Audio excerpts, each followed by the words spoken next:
ఆంధ్రప్రదేశ్ ప్రభుత్వానికి సంబంధించి కీలకమైన శాఖ పంచాయతీరాజ్ శాఖ. ఆంధ్రప్రదేశ్ వెన్నుముకి శాఖ,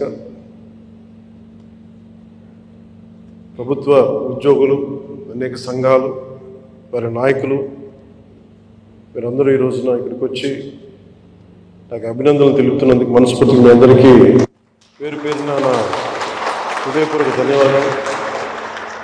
మనం క్షమించాలి, కొంతమంది సంఘాల నాయకులు వచ్చినప్పుడు మొదటి రోజు ఛార్జ్ తీసుకున్నప్పుడు చాలామంది ఎక్కువ వచ్చేయటం వల్ల నాకు ప్రత్యేకమైన ఇబ్బంది ఉంటుంది. సో దాంట్లో మీ సంఘాల నాయకులందరినీ కలుసుకోలేకపోయారు, దానికి క్షమించాలి. అందుకని వెంటనే నా దృష్టికి రాగానే వెంటనే మీకు ఫోన్ చేసి మీతోనే మాట్లాడినప్పుడు అంటే నా ఉద్దేశం ఏంటంటే నిర్లక్ష్యం చేసే వ్యక్తిని కాదని చెప్పడానికి,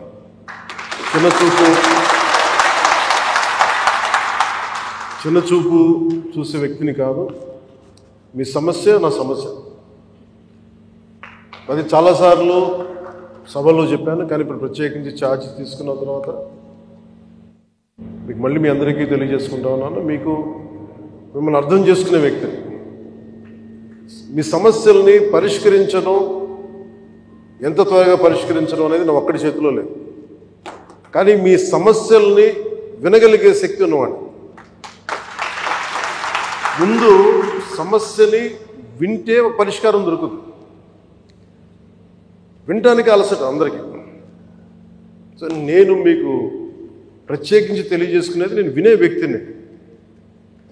ఇందాక మీ సహచరులు ఎవరు వచ్చి ఇక్కడికి ఇచ్చారు, సహచరులు, అది ఖచ్చితంగా యుద్ధ ప్రాతిపాదికన మీరు ఆ సమస్యను పరిష్కరిస్తాను మీరు వచ్చి ఇచ్చారు.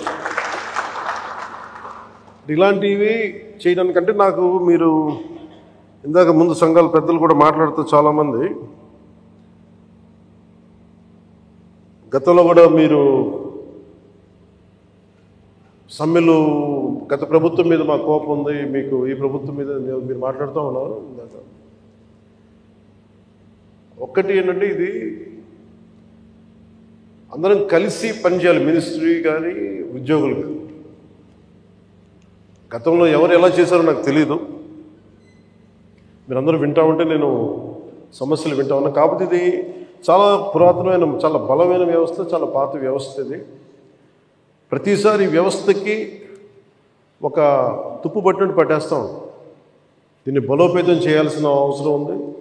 దీనిని సమస్యలు ఏవైతే ఉన్నాయో మీ అందరికీ ప్రతి సంఘం తరఫున ఇది ప్రత్యేకించి ఒక ఓవరాల్గా మేము ఇలా చేయదలుచుకున్నాం, మా సమస్యలు ఇవి, లేదంటే మేము ఇలా నిలబడతాం, కొంచెం ఇవన్నీ చెప్తా ఉన్నారు. నేను మీకు ఈరోజు మాటిస్తున్నాను, పంచాయతీ పనులతో పాటు మీ సమస్యలను కూడా నేను వినే వ్యక్తిని. నేను ప్రత్యేకించి ఏ సంఘాలకు సంబంధించి ఆ సంఘానికి ప్రత్యేకించి ఒక టైంని అలాట్ చేసి మరి. కాకపోతే నాకున్న సమస్య ఏంటంటే అందరూ కొంచెం ప్రిపేర్ అయ్యారండి బాగా. అంటే నేను చాలా శాఖలు ఉన్నాయి, మిగతా పనులు కూడా చూసుకోవాలి. కాబట్టి మీరు బాగా ప్రిపేర్ అయ్యి వచ్చి ఒక పరిష్కార మార్గం కూడా తీసుకెళ్ళండి. దాదాపు ఇలా ఆలోచించవచ్చు, ఇలా చేయొచ్చు. ఇందాక మీరు మాట్లాడుతూ అన్నారు, గత ప్రభుత్వం అంటే అంతకుముందు 2014 వచ్చినప్పుడు మా మీద కొంచెం కినుకుందన్నట్టుగా మీరు అన్నారు ఇందాక. అది అంటే భయపెట్టేవాడికి భయపడతారు, కానీ కొంచెం ఓపెన్గా సహజంగా కొంచెం వినేవాళ్ళతోటి ఎక్కువ ఆ బాధను గత ప్రభుత్వం మిమ్మల్ని అందరినీ భయపెట్టింది. దాన్ని అర్థం చేసుకోగలం. కానీ మేము మీకు భుజం కాసే వ్యక్తులు. అందుకే ఒక వ్యవస్థని తిరిగి బలోపేతం చేయాలంటే చాలా చాలా కష్టసాధ్యమైంది. నాకు నిజంగా చెప్పాలంటే ఒకసారి ఇది నేను చాలా ఆనందంగా ఎంచుకున్న శాఖ. నేను ప్రభుత్వ ఉద్యోగ కొడుకుని, ఆ జీతాల మీద మేము పెరిగిన వాడిని. మా నాన్న జీతాలు రాకపోతే మమ్మల్ని స్కూల్ బయటికి పంపించి మళ్ళీ జీతాలు వచ్చిన తర్వాత మళ్ళీ స్కూల్లోకి అలౌ చేసినాయి, అవి కూడా ఉన్నాయి నా సంఘటన. అలాంటి సంఘటనలు ఉన్నాయి. అందుకని కష్టాన్ని అర్థం చేసుకోగలను. అంటే 1వ తారీఖు జీతం రాకపోతే ఏమవుద్దు నాకు అనుభవం ఉంది. అలాగే ఆఖరి వారంలో డబ్బులు అయిపోతే కూడా ఆ పరిస్థితి కూడా నాకు తెలుసు. మాకు పొరపాటున మేము ఏదో ఇవి జరిగిపోయినాయి, కానీ మేము ఇలా ఈ సినిమా రంగంలో ఇవన్నీ ఉండటం వల్ల బేసిక్గా చాలా సాధారణ స్థాయి నుంచి వచ్చాం కాబట్టి అన్నిటికంటే కూడా సాధారణ స్థాయి మాకు భగవంతుడి వచ్చిన మమ్మల్ని తీసుకొచ్చిన సాధారణ స్థాయి కష్టాలని మేము మర్చిపోం. అందుకని ఈ రోజున రోడ్ల మీద బయటికి వెళ్ళి ఎందుకు ఆగి ఎందుకు మాట్లాడతానంటే ఆ కష్టం ఎలా ఉంటుందో నాకు తెలుసు. ఇందాక మీరు ఇచ్చిన రిప్రజెంటేషన్ కూడా ఆ కష్టం ఎలా ఉంటుందో నాకు తెలుసు. సో ఇలాంటి స్పందనకి వెంటనే ఉంటుంది. కానీ నేను కోరుకునేది ఏంటంటే మిమ్మల్ని గత ప్రభుత్వం మిమ్మల్ని భయపెట్టింది. అంతకుముందు ఉన్న ప్రభుత్వంకి మీరు ఏదైనా ఒక నిరసన చెప్పడానికి చాలా బలంగా చెప్పగలిగేవారు. కానీ ఇప్పుడున్న కూటమి ప్రభుత్వం మీకు అండగా నిలబడుతుంది. ఫస్ట్ ముందస్తుగా మేము మీతో గొడవ పెట్టుకోవడానికి ఫస్ట్, ఎందుకంటే బ్యాడ్ బ్లడ్ ఉండకూడదని ఫస్ట్ ఫోన్ చేశాను మీకు. అరే వస్తే నువ్వు కలవలేదండి, నువ్వు కూర్చొని పెద్ద ఆఫీసులను కలుస్తాం, మమ్మల్ని కలవవా అని ఒక చిన్న బాధ ఏదైనా ఉంటుంది. ఎందుకంటే నాకు తెలుసు, మా నాన్న బాధ నాకు తెలుసు. అందుకని వెంటనే ఫోన్ చేశానండి. ఆ కష్టం నాకు తెలుసు. ఇంకా నేను మీకు ఒకసారి ఏమైపోతుంది, అందరూ ఒకసారి వచ్చేస్తే నేను మాట్లాడలేని పరిస్థితులు తప్ప మీరు 1-on-1 కూర్చొని గ్రూప్గా కూర్చుంటే మటుకు నేను చాలా మీకు ఫస్ట్ వినే వ్యక్తిని. నేను విన్న తర్వాత పరిష్కార మార్గం వెతుకుతాను. సో మీకు గత 10 రోజుల్లో గత ఛార్జ్ తీసుకున్నప్పటి నుంచి నేను రివ్యూలు చేస్తూ ఉంటే ఉన్న పరిస్థితి, మీరు ఉద్యోగాలు లేవు, లేదంటే మనకి పర్మనెంట్ చేయలేదు, లేదంటే కూర్చొని గ్రేడేషన్ మార్చాలి, లేదంటే 2003 మాకున్న ఓల్డ్ పెన్షన్ స్కీమ్ అప్లై చేయాలి, రకరకాల అనేక సమస్యలు ఉన్నాయి. వీటన్నిటినీ చాలా క్షుణ్ణంగా మీ దగ్గరతో వింటారు. కాబట్టి వీటన్నిటికీ మించి మూలం ఆర్థిక మూలం. రాష్ట్ర విభజన జరిగినప్పటి నుంచి ఈరోజు దాకా ఆంధ్రప్రదేశ్ ఇంకా ఉణుకుతూనే ఉంది, ఆర్థికంగా నిలదొక్కుకోలేదు. మేము కూడా ఓటు చీలకూడదు, అందరూ కలిసి రావాలి. ఎందుకన్నామంటే అసలు ఆంధ్రప్రదేశ్కి ఒక బలమైన రాజకీయ వ్యవస్థ ఉంటేనే కింద ఉన్న మనకి పనిచేస్తున్న ఉద్యోగులందరికీ కూడా ఒక భద్రత ఉంది. ఇందాక మాట్లాడుతూ ఉంటే కూడా ఐఏఎస్ అధికారులతో వాళ్ళకి కూడా డిఏలు ఇవ్వలేని పరిస్థితి ప్రభుత్వం. ఒక 90,000 రూపాయలు వాళ్ళకి రావాల్సింది 4% ఇంక్రీజ్ వచ్చింది. మాకు అన్ని బకాయిలు తీసుకుంటారు, 90,000 ఇవ్వాలి, వదిలేశారు. ఇంక రావని చెప్పి వదిలేసాను. ఐఏఎస్ అధికారులు చెప్తా ఉన్నారు. అంటే ప్రైవేట్ వీళ్ళందరూ ప్రాఫిట్ పొందుతూ ఉన్నారు. డబ్బు ఉంది, కానీ డబ్బుని వ్యక్తులు సొంతం చేసుకున్నారు. రాజకీయాల్లో కూర్చొని గత ప్రభుత్వం స్థాయి దాన్ని పెంచేసింది. అది మేము కరెక్ట్ చెయ్యాలి. అందుకని మేము చాలా నిబద్ధతతోటి నిక్కచ్చిగా ఉండే వ్యక్తులు మేము కట్టుబడి ఉన్నాం. సో మీకు మేము మాట ఇచ్చేది కూడా ముందస్తుగా అసలు ఫస్ట్ ఆర్థిక పరంగా అసలు ఎలా ఉంది రాష్ట్రం, శ్వేతపత్రాలు రిలీజ్ చేయబోతుంది. ఆర్థిక పరంగా ఎంత ఏ పరిస్థితిలో ఉంది, ప్రతి డిపార్ట్మెంట్లో ఎంత డబ్బు ఉంది, ఏ డబ్బులు ఉన్నాయి, అసలు ఏమైపోయినట్టు. ఉదాహరణకి పొద్దున్న ఏదో రివ్యూ చేస్తూ ఉంటే నారాయణ గారితో మాట్లాడుతూ ఉంటే అంటే ఏ పరిస్థితిలో ఉన్నాయి చెప్తాను. ముఖ్యంగా మన పిఆర్కి, మన పంచాయతీరాజ్ సంబంధించి 15th ఫైనాన్స్ కమిషన్ అసలు డబ్బు లేదు, మ్యాచింగ్ గ్రాంట్ ఇవ్వలేదు. దాదాపు కొన్ని 1000 కోట్లు రావాల్సింది రాలేదు. ఇప్పటికి ఈరోజు కూడా కూర్చోబెట్టి దాదాపు 1800 కోట్లు అనుకుంటున్నాను. 1580 కోట్లు, క్లోజ్ టు 1600 crores రావాలి. సో 15th ఫైనాన్స్ కమిషన్ డబ్బులు వదిలేసుకున్నాం. జల్ జీవన్ మిషన్ లాంటిది బోల్డెన్ నిధులు ఉన్నాయి. సో ఏ పథకం, కేంద్ర పథకాలకి ఇవన్నీ చూస్తుంటే కేవలం మ్యాచింగ్ గ్రాంట్ ఇవ్వలేకపోవడం. నేను అధికారులు పొద్దున్న నుంచి గత రోజుల నుంచి నేను అడుగుతా ఉంటే ఒకటే అడుగుతున్నాను, ఏమైనాయంటే మీ బాధ్యత కదా, మీరు ఎందుకు లేరు ఇట్లా అని అడిగాను. సమస్య ఏమైంది, సరైన నాయకత్వాన్ని ప్రజలు ఎన్నుకోలేనప్పుడు ఇష్టారాజ్యంగా ప్రవర్తించారు. దానికి పర్యావసానమే మనం అనుభవిస్తుంది ఈరోజు.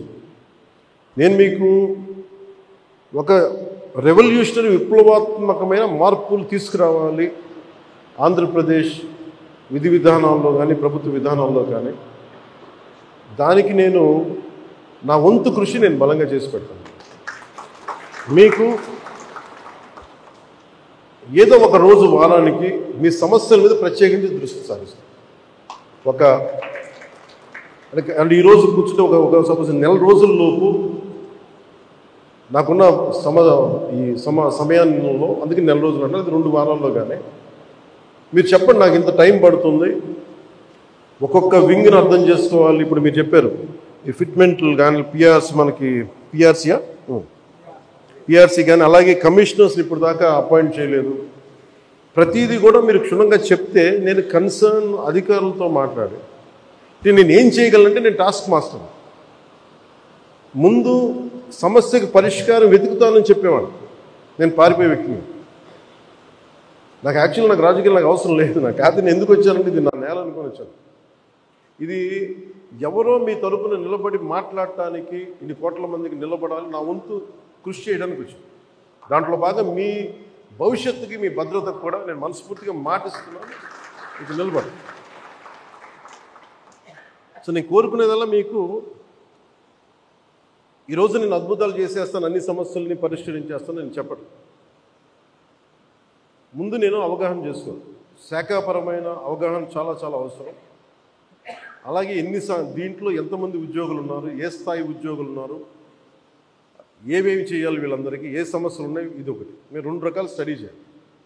ఇవన్నీ చేసిన తర్వాత ఒకటి పంచాయతీలని దానికి పునర్వైభవం తీసుకురావడం, గత వైభవం తీసుకురావడం పంచాయతీలకి. అలాగే పంచాయతీరాజ్ వ్యవస్థ నా కోరిక ఒకటే, ఈ 5 ఏళ్ల కాలంలో ఆంధ్రప్రదేశ్లో ఉన్నంత బలమైన పంచాయతీ వ్యవస్థ మనకి భారతదేశంలోనే లేదని అలాంటి సర్టిఫికేట్ తెప్పించుకోవాలని నా కోరిక. అందుకని బలమైన ఆలోచన విధానంతో ఉన్నాను. కాకపోతే మీ అందరి సహకారం కూడా కావాలి. కానీ నేను ఒక్కడిని చేసేది కాదు. మీ అందరి సహాయ సహకారాలు, మీ సలహాలు, సూచనలు లేకపోతే నేను కూడా ఏం చేయను.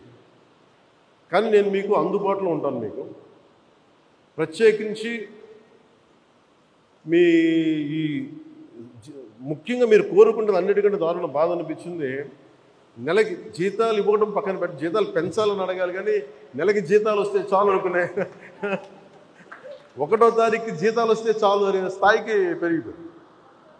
సో అభివృద్ధి అనేది లేదు, నిధులు లేవు. వీటన్నిటి మధ్యలో now governance is a great challenge for all of us. కానీ మాకేం నమ్మకం ఉందంటే పెట్టుబడులు తీసుకురాగలం, అభివృద్ధి పదంలో ముందుకు తీసుకెళ్ళగలం, ఒక ధైర్యం చాలా బలంగా ఉంది. సో మేము బలంగా మీకు చేసి నీకు నెక్స్ట్ మీటింగ్ నేను మీకు తెలియజేస్తాను. సంఘాల పెద్దలందరికీ, నాయకులందరికీ. హరిప్రసాద్ గారికి నా పొలిటికల్ సెక్రటరీ, అలాగే మన పంచాయతీరాజ్లో కూడా కొంత ఆయన సహాయం తీసుకుంటాను. వరప్రసాద్ గారు వీళ్ళందరూ ఉన్నారు. కానీ ప్రత్యేకించి ఇంకొంచెం మీకు ఎక్కువ నమ్మకం కలిగించడానికి నేను అందుబాటులో ఉంటానని చెప్పడానికి, మీరు సమస్యని ఇన్ని సంఘాలు ఉన్నాయి, వీళ్ళకి ఈ సమస్య ఉంది, ఇది మాకు క్షుణ్ణంగా ఈయనేమంటారంటే మిమ్మల్ని ఈ రిపోర్ట్ చేసి పట్టుకురండి, నేను మాట్లాడతాను.